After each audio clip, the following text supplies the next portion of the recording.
Thanks for joining me, astrologer Patrick Arundell, for your astrological overview for week commencing the 8th of February.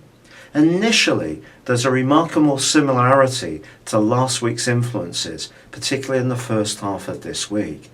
A lot of energy is still reverberating around Pluto, that tiny entity located in Capricorn. But the big news at the start of this week that's different is that there is a new moon in the sign of Aquarius. Now, Aquarius energy is about friendliness, it's about future-orientated plans, it's about cooperation, working collectively for the wider good. It's about also having fun, joining together and being sociable. But this is a new moon which squares directly with Mars in the rather pugnacious location of Scorpio. So some of that desire to be more cooperated is going to be challenged and potentially compromised by that more guttural, direct, forceful vibe that Mars is going to bring in this area. So it's not necessarily going to be quite such an easygoing, idealistic vibe over the next few weeks that we might hope for on the back of this new moon usually. There can continue to be some politics.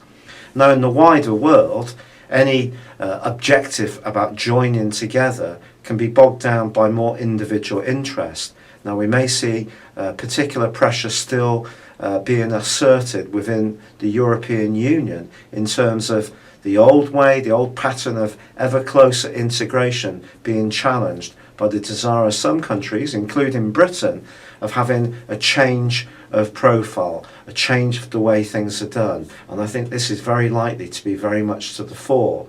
But there is still the positive side of Mars as it links to Pluto and also Jupiter and also Venus in these first few days.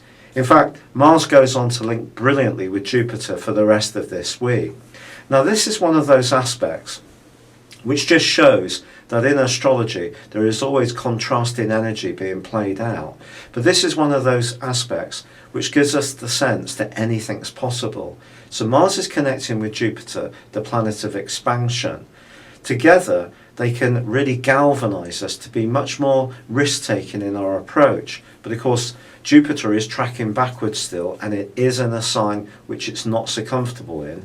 So we can't be too reckless in our approach.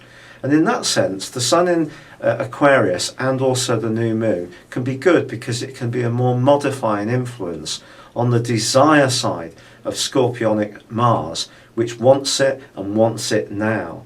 And Jupiter can also lift it up a little bit and elevate its purpose into doing things that are good for others, which comes through Virgo energy itself.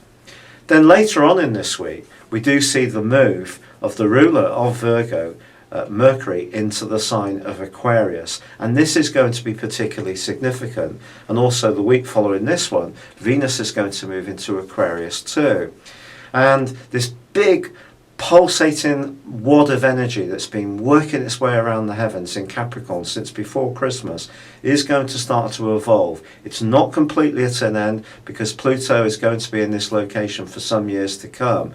But I do feel that things are going to become a little bit less of a complete contrast between the old way and the new way, which is coming from the square with Uranus. And of course, because Uranus is the ruler of Aquarius, as Mercury arrives in Aquarius along with Venus in the week following this one, the ability for us to try to cooperate and work together is going to be emphasised that much more. But there's definitely going to be some politics this week. But if we do have a clear vision of what we want to achieve, Mars joining with Jupiter can galvanise us. We just need to do it in the right way, which is not driven purely by personal interest. It's been a real pleasure being with you. Thank you for joining me. Good luck and goodbye for now.